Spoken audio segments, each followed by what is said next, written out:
This is Strategies of Support. We're going to be talking about how we, as individuals, organizations, and communities, both in Miami and across the country, can support artists and, by extension, the art that they create and that we love so much. I'm Hunter Braithwaite. I had the pleasure of putting this together with Nana Presents, Cultural Counsel, and thank you guys. There's some seats up here. They probably will disappear because people are going to be floating through. We're going to talk for about a half hour and then open it up to questions. So take notes and be prepared for that part. I'm very excited to put this together and to talk to these people who are collaborators and friends who I've known for many years. Starting over there, Dennis Scholl wears and has worn over his career many hats.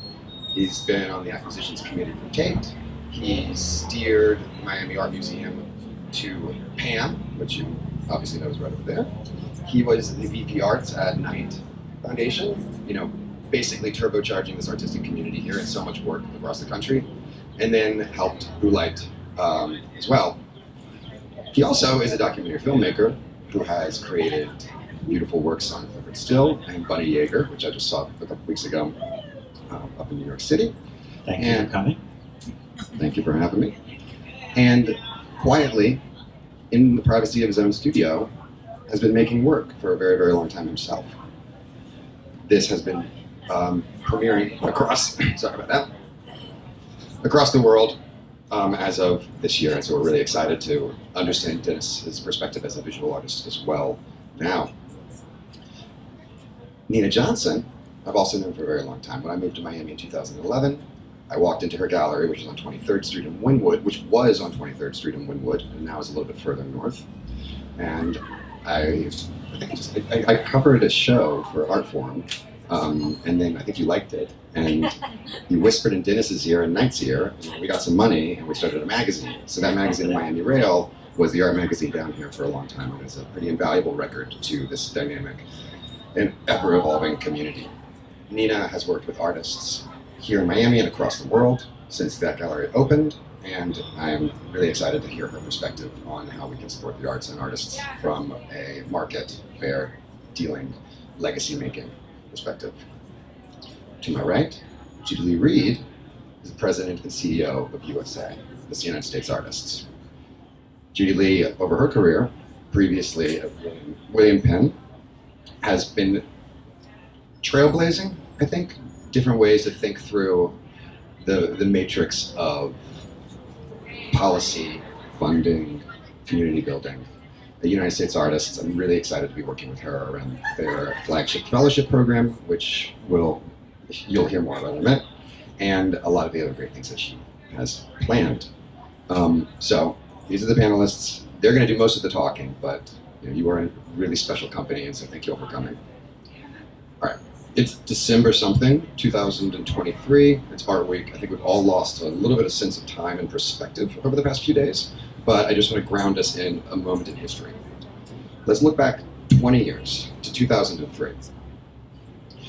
The Urban Institute conducted a study, and it was good, but it was also bad, and I think it left many of us in the art world considering priorities. It revealed that 96% of Americans valued art in their lives. Those that valued artists, those weird bodily attractions to the works that you can purchase in there, that number shrank to 27%. So you got 96 and 27, and that's kind of a chasm, and I think it reveals a lot of things about human dynamics, priorities, relationships, etc. The other thing that happened in 2003 was NADA opened for the first time here. 2 decades ago, the world has changed, Miami has changed, and I wonder, from y'all's perspective, if that 96% valuing art, 27% valuing artists, if that chasm has grown, shrank, and yeah, so let's kick it there, and then I've got some other questions for y'all, but Dennis, you want to go? I work on the ground, meaning that I've worked in Miami specifically for the last 7 years, and the 7 years before that, I worked in 8 different cities, but they were in the cities. And I can say certainly in Miami, and I'd be interested in seeing what Nina thinks about this, but in Miami, that distance has definitely shrank.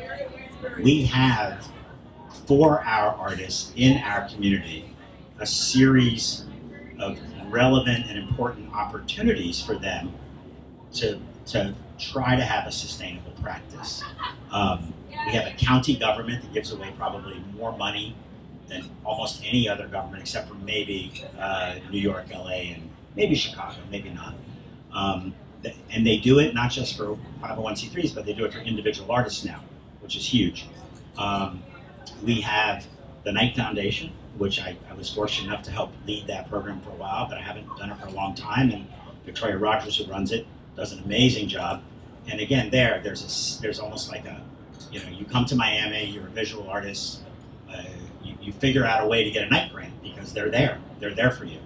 I was fortunate enough to lead Oolite Arts, as Hunter said, and same thing. We had residence for artists, we had free studios.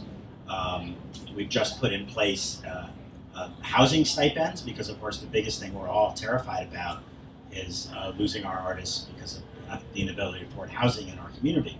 So, at least in Miami, the collector community, the general population, feels what has happened culturally here and actually embraces it and kind of knows it came from artists. They might not know an artist, but they know it came from artists. And we've had great third-party validation through media.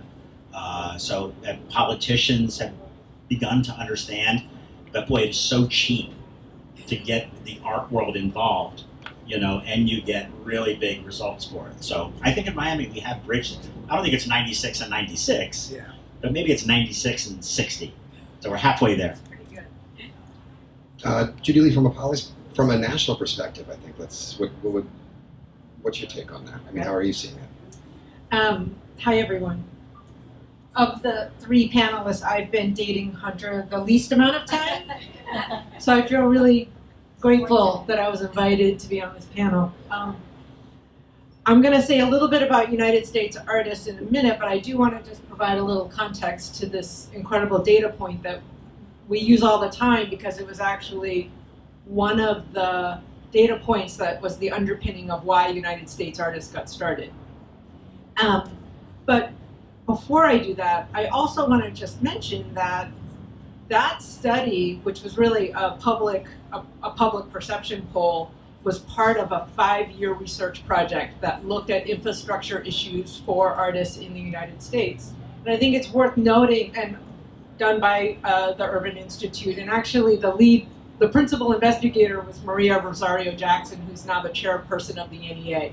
So all things come back in time, and it's a really exciting moment to imagine that you have now someone in the federal government who has not only a deep knowledge, but a real commitment to individuals in the cultural workforce. But in addition to that public perception study, there were also some deep research that looked at things like, as Dennis is pointing out, issues around space, whether it's housing or studio space or space in which you can do your work, health insurance, training programs, networks, technology. So I think that the data point is really interesting, and I also think it's worth noting that it was within a larger context that I think many of us are still kind of grappling with and looking to progress and improve as we go. So, I mean, that word space and place, by extension, Nina, when I think Miami art scene, when I think a person who is on the ground and is working with artists, both who have come up here and also you have brought from across the world, I think about you. And I think you put this very nicely in this essay that you just published, Why Miami, which is on Discovery, Affidavit, whatever. Go check it out after this. You had a lot of interesting, but I think more importantly, personal insights into relationships with artists. As you have grown the gallery into this powerhouse locally, but also participating in fairs and collaborations across the country, how have those relationships guided you? I mean, how do you work with artists, and how do you look out for them and and nurture their careers from the emergent stage to somebody like Betty Woodman? I mean, I love this data point that you shared, and I was joking with the fellow panelists before we started. I said, that's not surprising because people hate people. And I think on the, I know, and it sounds like something I would never say because Dennis is laughing because he knows I deeply love people and I deeply love the human side of my artist. But I think what you said about, the nitty gritty, right? Like who's paying for the health insurance, who's paying for the child care, who's not only giving space, but I said to an artist the other day that they were nominated for a $10,000 grant, and she said, "Oh, fantastic, that'll pay for the rewiring of my studio," and it's like, that's the unsexy reality of the people behind the objects and the market, and oftentimes the support structures that exist choose not to recognize those things. They choose to fund really exciting projects and startups and exhibitions, but they don't account for the gaps in between. I had a conversation with an artist the other day around financial planning and investing. Like you can have a $500,000 year and then 2 years with no exhibitions in between.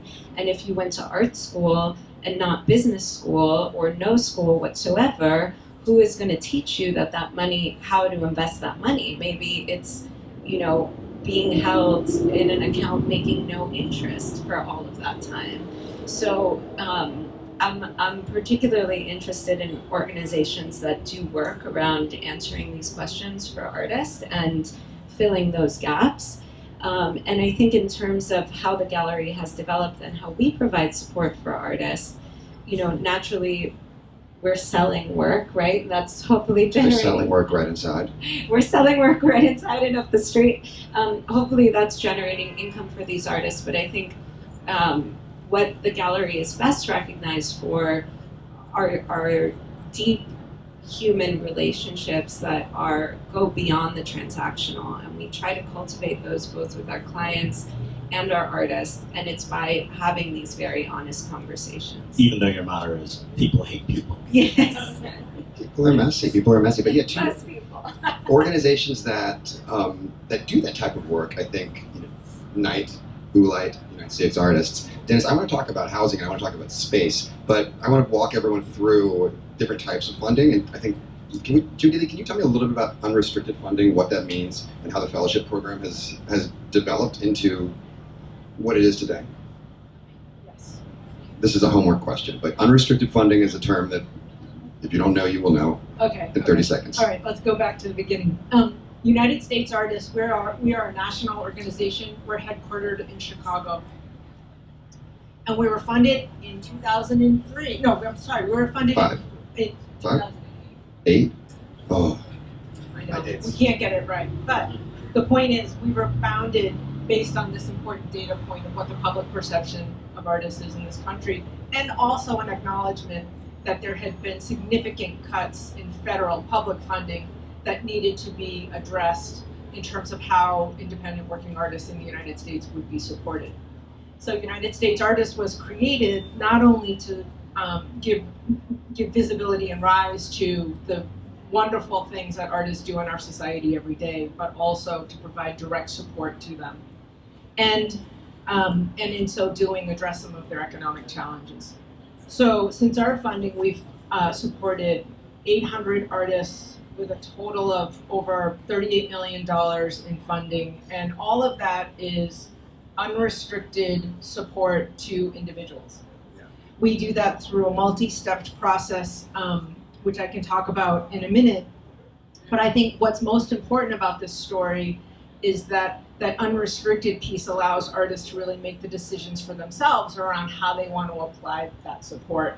And to Nina's point, one of the things we learned about 5 years ago was that unrestricted support really needed to be paired with other kinds of services, because receiving a large gift, receiving a large grant really can create taxation issues. Their artists want to plan and think through how to receive that money. So we started with financial planning, and now this year we've expanded to things like professional coaching, legal services, and CPA services for folks, so that they really get a whole kind of toolbox of other additional support that they get to pick from to help them think through what are the next steps of their career and how do they create a sustainable one. So, Dennis, we've been talking a lot about housing in Miami. I think one of the amazing things about this city is its continual, explosive growth and reinvention, and the arts have played such a major role in that over the past several decades, and that means that you have played such a major role in that. However, with every silver lining, there's a cloud, and their rent here, cost of living, has exploded as well. And I think we've had conversations around strategies for helping artists cope with that so they can remain here. Can you take us through what that means for this community and why that's important? I work further down the food chain than either Judilee or Nina. Judilee's dealing with artists that have tremendous careers, maybe not economically sometimes, but they're really out there in the top 1%. And Nina is now showing artists that have real careers, real gallery shows, many, 3-4 a year type of thing. And I work with artists that are more emerging, that maybe they're out of school, out of art school, have been working for a little while, but they're not ready for prime time yet, basically. They're almost there. And we really focus on excellence at that level. And it's a hard place to be as an artist because you've got to have a day job. You've got to have most of them are in the gig economy, but some of them have really good day jobs. And I've been making films for 15 years, and up until 10 weeks ago, I had a day job every day of those 15 years. That's just the reality of wanting to do something versus necessarily being compensated for it. And I'm okay with that. And I think a lot more artists should be okay with it. You go to the fair and you see this, and you see the glitz and the glamour and this and that. That's not the daily life of an artist, and particularly 98% of the artists, that's not the daily life. So in Miami, we live right now is probably, the bell is ringing at the red zone because we've had 41% rent increases in the last 24 months. And we're coming out of COVID. Artists, the gig economy is sort of cranking back up again, but when it goes away, it doesn't come back so easily. So artists are looking around and saying, I love it here, got my community here, but I can't afford to live here, And so we're seeing out-migration. We have worked so hard in this community to make a place for artists with all the things I just described, the grants and the availabilities and the funding for projects and things like that. And then you wake up and it doesn't matter because the housing issue trumps everything. If you can't find a place to live, you're screwed.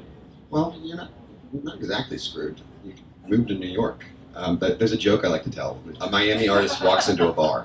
I was having a birthday party in Prospect Heights, Brooklyn, which is... Did I set you up for this? This is amazing. It's all one long joke. I can't wait to hear this joke. Well, it's not a joke. It's a okay, a Miami artist walks into a bar. Miami artist walks into a bar. That artist is Domingo Castillo. Wonderful artist. Did a lot of cultural programming down here. I turned to him, I'm throwing a birthday party, and I was like, I didn't invite you to this, but why are you here? What? And he's like, oh, I moved to New York. I couldn't afford to live in Miami anymore. The rents got so crazy, so I had to move to Brooklyn, which is something that you did not hear 10 years ago. And we'll take all your amazing artists, bring them up to us, but I think that they should not leave, because if they leave, something bad happens. No, it's terrifying. I honestly, I've spent my life doing this work, first as a patron and then as an arts administrator. And we're in trouble. It is really, really scary right now. And so I was able to work with Knight Foundation to get, for the 16 or 18 artists that we work with a year, they already get free studios, we already help them with projects, but we're now giving people rent stipends, $1,000 a month for the full time that you're at Ulite toward rent. Or if you got a mortgage, we'll pay your mortgage. It doesn't matter. If you're living with your mom, show us a utility bill. It doesn't matter. The thing is that the housing burden is so great right now in our community, particularly for people that are in the gig economy, that, this is a small solution. But I think that, unfortunately, we're going to have to start to look to government again. Yeah. Government is going to have to decide if this explosion in the last 3 years has happened because of culture. Yeah. And all the tech bros that are here and all the financial institutions that are here, they've all come because they now see that the city is an international city with renowned cultural assets. We have the best teaching symphony in America. We have one of the great ballets in the world. We have Young Arts, which is one of the great talent spotting organizations. We have so many different things that are world class here now, but as you said, with the benefit comes the burden. Speaking of young arts, I don't know if we have anybody from young arts in the audience, so we won't talk about them, even though they are amazing. But let's talk about young artists. Nina, you've been working with artists like Katie Stout, who's inside and at the gallery, someone like Emmett Moore. Did Emmett go through Dash? I don't know. I mean, He did, yeah, and I think it's something I talk about all the time here and really elsewhere is property equity for artists, because the reality is if 10, 15, and in some cases even 5 years ago, artists had been given the opportunity to buy into the neighborhoods that they helped create, they would all be millionaires right now. It's the story of Ule. And, often that relates to what you were saying about advice giving. How does an artist who makes $500,000 one year or even $100,000 1 year and then nothing for 2 years get a mortgage? It's not going to happen if the banks don't have this kind of education from organizations like US Artists or like Ulay. And in order for them to get there, they need to see the problem unfolding before them and how it affects the market that they're so deeply participating in the city. So I think, for young artists, it's almost impossible to see, because it's like Dennis is saying, they're 2 years out of school, they're working 3 jobs, they're trying to make work. I mean, Katie Stout is a wonderful example. She's never been a Miami-based artist, but we were, kind of chuckling last night. I have a side table in my house from her first solo show, which was almost 10 years ago and 4 shows ago. And I said to her, can you believe that you had no help in the studio making those shows? And now, she operates a studio sometimes with 13 people working in it to help her, facilitate producing the work.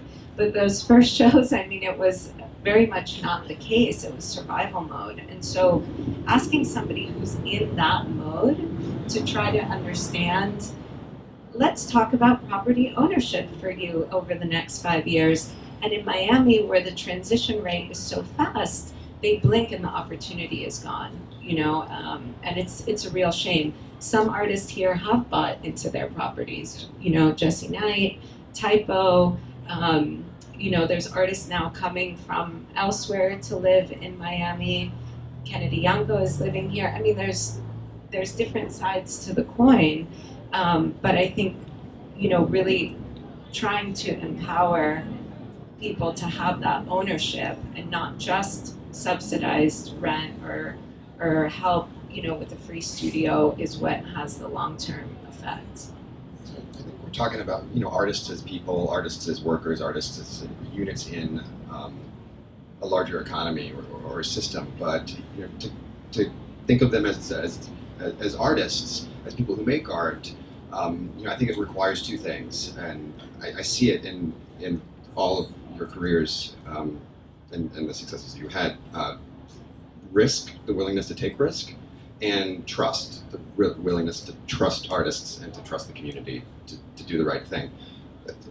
Walk me through that specific alloy for you, Judilee. How do you think those 2 things go? Because USA was, you always have been a USA, and you personally kind of at the forefront, and people have followed suit because you took a chance and it worked. But yeah, how does risk work for you, and how does trust work? Yeah, there's no risk in giving an artist an unrestricted grant. Yeah. There's just no risk. I actually think in some of the work that we're doing now is seeking to prove out that there's actually very low risk in giving artists a loan. There's low risk in giving artists the capital they need to bridge some of the factors that we're talking about today, which, the traditional mechanisms of income for an artist do not take into full account what it means to be a human being living and supporting your family and supporting yourself, and is often kind of calibrated to the product and not calibrated to the amount of labor and time it takes to be an artist in this country, and it really anywhere, but in this country in particular, the problems that you have to solve around getting affordable health care, accessible health care, taking care of your family, having child care, making sure that you can pay down your enormous student debt. These are all things that become much greater than any one single grant program, and I totally agree. I think that there is the necessity of government intervention, but I think it's not us waiting for government to tell us what they'll do, but us telling government what we expect from them as the citizenry that believes and understands artists and their role in the society. And for United States artists, again, there is no risk. We have a multi-step process that is making grants to artists across career stages, across 10 disciplines, which the artists get to choose which discipline category that they want to fall into, and across the country. So we're really looking and seeing across a large population of artists. And just to put this into full context based on a lot of the really great comments that have been made so far, just before the pandemic, there were 2.5 million artists in this country, and over 300,000 of them claimed being an artist as their secondary job. And that's just government data. There's an enormous undercount there that I think we can all imagine, if not experience ourselves. But there's really no other profession in the labor force that requires you to have a second job to support what you would describe as your primary role. And I think that really requires some examination. What do you think, Dennis? And what do you think about? What do you think about that? First of all, I think United States Artists is a miracle. So the very first thing I give did. you a hug. I'm like, yes. The very first thing I did when I got to Knight, the very first big arts grant I made was $1 million to United States Artists, because I wanted 20 artists to have money for healthcare. I wanted 20 artists to be able to fund a pension plan. I wanted artists to, live. And so there's no risk there either. It's just a place and an idea that works. It's a rigorous process, obviously, like most grants. But I've always been a fan, and I always will be a fan. Nina, I think, did a good job. I mean, I think she, we have to demand as artists the opportunities to have a life, to have housing, to have, I mean, during the pandemic, we actually started a fund in which all you had to do was send us a resume and say, I'm an artist, and we would send you $500. Because we were worried about food insecurity at that point. You wake up one day and you have 3 gigs, you wake up the next day and you have no gigs. And so we gave out 557 $500 checks to artists. Some of those resumes were pretty skinny, but we didn't turn anybody down that identified as an artist. So, I just feel like I'm working on the part of the food chain of artistic endeavor where people are just too close to the lack of a safety net. And I don't worry about artists in terms of trust, and I don't worry about artists in terms of risk. I think one of the things we all do is we all have very good screens for who is making work seriously, who's treating it like a career. We certainly had that at Judilee when we picked the residents. We would get hundreds of applications for 7 residents. Nina's got a gallery. She's inundated with opportunities, people wanting her to come look at the work. Will you come look at my work? And Judilee's and I use a jury for everything. I didn't choose anything when I was at Judilee for 7 years. Always used a jury of very talented people. Judilee's jury has been the same way. I've been a secret recommender for a number of years. I'm not supposed to tell anybody. Now you're not. We're looking for a new. I'll just go to MacArthur then. It's okay. To jump on something you said, you described USA as a place and an idea that works. I think the same thing holds true for Miami and its cultural community. Nina, to round us out, because it's at 1:30 and I promise you guys 30 minutes so you can actually go look at the art inside, and I want to also open it up for questions here, but you could have had a gallery in New York or LA or London or wherever. Why Miami? Why is it a place that's special to you and to the artists that you work with? And where do you think we're going to be in 2043 when we're here discussing 4 decades of Nada? I'll be dead. That's not true. No. This feels like a plug for your... Everyone read this essay. Hunter very graciously let me publish an essay that I worked on over the summer called Why Miami, and it's in their journal. And it answered this question, and it was something that, really centered. I was born and raised here. I grew up in a very weird Miami. I grew up in Miami in the 80s, which, you know, was the most dangerous city in America, quote unquote. We just call them the cocaine days. Yeah. But it was weird and it was cheap and it was, you know, come as you are. And I think when I first came here and when Art Basel first, you know, came here as a fair, and so many artists of the early aughts were making work in Miami, the answer to that question was affordability and ease. You know, you could have a big space, it was inexpensive, there were collectors here, and that obviously has changed based on this conversation. And now I think the interesting thing about Miami for the next 20 years is really that we are at the crux of the problems that will be ever present in the rest of the United States. You know, climate change, political issues from, you know, the far right to censorship in our schools, you know, immigration conversations, wealth disparity. You know, Miami is a pressure cooker. So when we have a problem, it's amplified, it's hotter, and it's more urgent. And I think being able to answer to those problems in interesting, creative, and necessary ways here can pave the way for answering those problems elsewhere in the United States and around the world. Can I say something optimistic? It's not my nature, but I'm willing to. We'll give it a chat. So we had Paradise Lost. You know, we were on the front cover of Time magazine, I don't know, 30 years ago. We figured it out, you know. And we had Marielle, the very complex situation with Marielle, and we figured it out. And somehow we'll figure this out too. Somehow we will find a way to keep the artists that are really contributing, as the pioneers take all the arrows, as we say. The artists are the ones leading right now in this community. They're leading, and we will figure it out. I was going to try to have the last word, but I think, yeah. Well, no, Tom Wolfe said he wanted to write about Miami because it was the city that saw the future first. And I think you all are in the same position, and so thank you so much for spending the afternoon with us. Please, we've got a few minutes before we need to get out of here, so applause. And then, okay, that's enough applause. And then we've got a couple minutes for questions. Sorry I missed you when you were up at the Paris. I happened to be down here at the time. I would love if you would come up and create what we created here. Started, I came down in 1989 for 10 days to visit my family, and I wound up staying when we created a cultural campus, which was sort of chased out because of the change in government. The state level funding. So anyway, I'm not on the panel. I can't afford to live in the Hamptons. But yes, you can.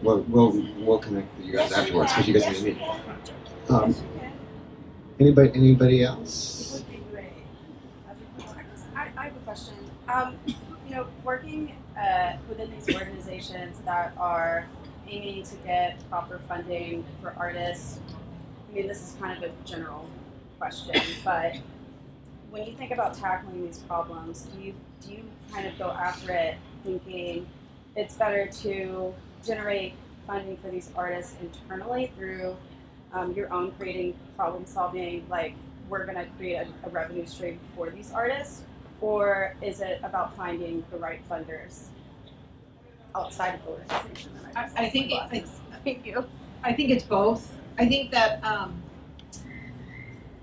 maybe I'll make an attempt to answer the first question that I never answered, which is that there is an expanded view of what artists do and how they function as really an essential piece of all communities.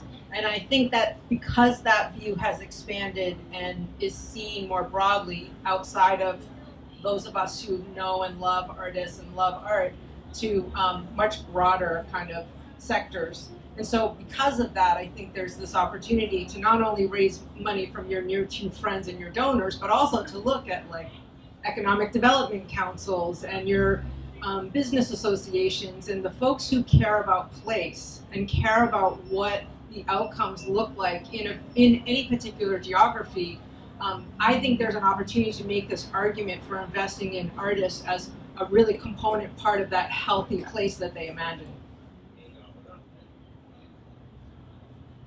We have time for one more. If anybody has it.